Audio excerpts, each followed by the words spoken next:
मनीष नाम का एक लड़का होता है जो कि पढ़ने में बहुत तेज होता है। वो फॉर्म भरता है और उसका विदेश में नाम आ जाता है। वो विदेश जाता है, एमबीए की पढ़ाई करता है और वहाँ से लौट कर आकर अपने पापा का जो बिजनेस होता है उसे आगे बढ़ाता है और खुद का बिजनेस स्टार्ट करता है।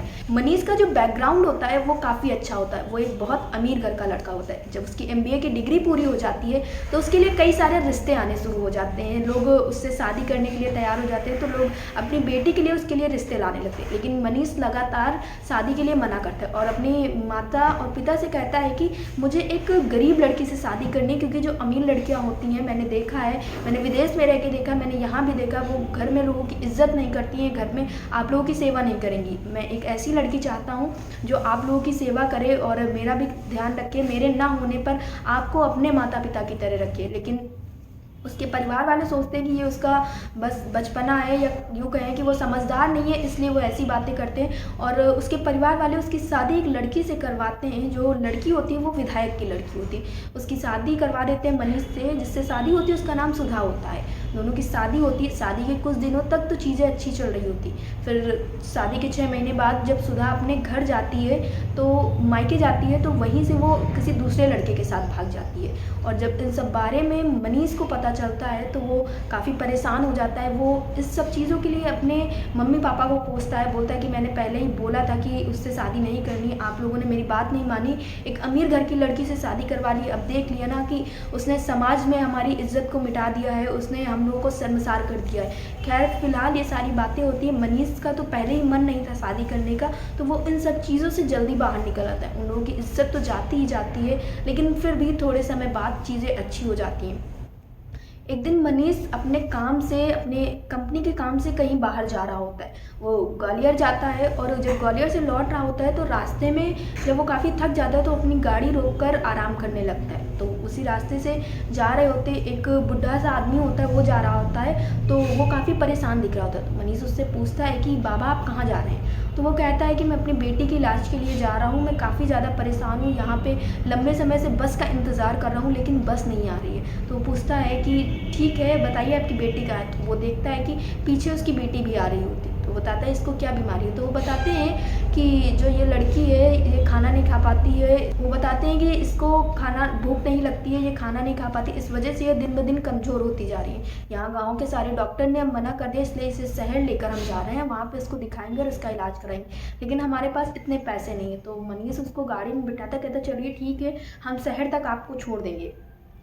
मनीष उस लड़की को ले जाता है, अस्पताल में एडमिट कराता है और उन लोगों को पैसे भी देता है इलाज के लिए, और 4-5 हज़ार और पैसे दे देता है। उसका इलाज होता है, डॉक्टर देखते हैं। तो इस बीच में जब वो 3-4 दिन अस्पताल में भर्ती रहती है तो मनीष भी अस्पताल आया जाया करता है। और फिर जब उसका डिस्चार्ज डे होता है तो मनीष उनको ले जाकर उनके घर पे छोड़ता है। वो देखता है कि एक बहुत ही गरीब स्तर के वो लोग थे, झोपड़ी में रहने वाले लोग थे। बहरहाल वो जब वहाँ से लौटने लगता है तो उनको और पैसे दे देता है ताकि वो अच्छे से दवाई करवा सके। जब वो लौटने लगता है तो वो जो बाबा होते हैं वो बोलते हैं कि बेटा, अगर तुम मुझे अपना नंबर दे देते तो अच्छा होता, क्योंकि तुमने मेरी इतनी मदद की है, मेरा कभी कभी मन करेगा तो मैं तुमसे बात करना चाहता हूँ। तो वो अपना नंबर दे देता है। वो जो नंबर देता है, बाबा के पास तो कोई फ़ोन नहीं होता, तो अपनी बेटी के नंबर पे वो उसका नंबर ले लेता है और बेटी के फ़ोन से मनीष को फ़ोन कर देता है। इस बीच में मनीष को जो वो लड़की होती है जिसका नाम साधना होता है बहुत पसंद आ जाती है, क्योंकि वो एक सुंदर लड़की थी। हाँ, कह सकते हैं वो कमज़ोर हो चुकी थी बीमारी की वजह से, लेकिन बहुत ही सुंदर, सुशील और संस्कारी लड़की थी। और ये वैसी ही लड़की थी जैसी वो चाहता था। एक गरीब स्तर की लड़की चाहता था जो कि संस्कारी और उसके परिवार का ख्याल रख सके।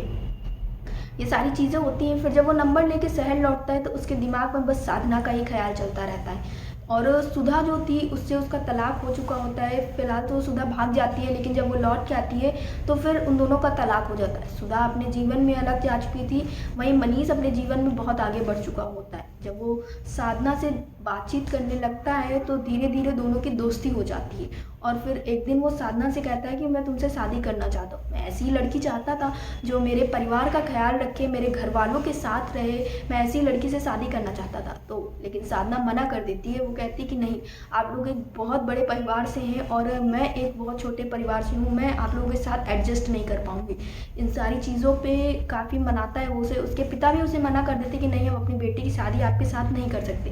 लेकिन काफ़ी ज़्यादा मनाने के बाद वो दोनों मान जाते हैं, और जब मनीष आकर ये सारी बातें अपने घर पे बताता है तो उसके घर वाले काफ़ी गुस्सा करते हैं उस पर और मना करते, नहीं हम ऐसी लड़की से शादी नहीं कर सकते हैं जिसने समाज में जिसका कोई स्टेटस ना हो। तो वो कहता है एक बार आपने स्टेटस वाली लड़की से शादी किया था और उसने आपका ये स्टेटस पूरा ख़त्म कर दिया, तो मैं शादी करूँगा तो सिर्फ साधना से करूँगा। काफ़ी ज़्यादा मनाने के बाद उसके घर वाले भी मान जाते हैं, लेकिन कहते हैं कि मैं उस लड़की को अपने साथ नहीं रख सकते हैं।